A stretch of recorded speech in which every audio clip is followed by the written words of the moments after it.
Before performing maintenance on a classifying tank, be sure to read and follow the installation, operation, and maintenance manual. Follow the appropriate lockout, tagout, blockout procedures, and read and follow all safety tags. Failure to do so could result in injury or death. To change a sensing paddle on a classifying tank, first remove the top split cotter pin.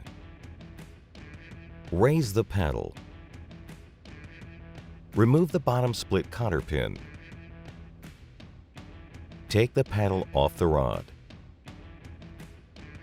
Insert the top split cotter pin.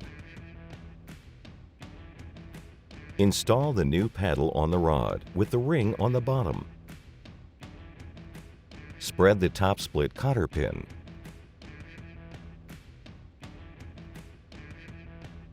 Insert the bottom split cotter pin and spread it.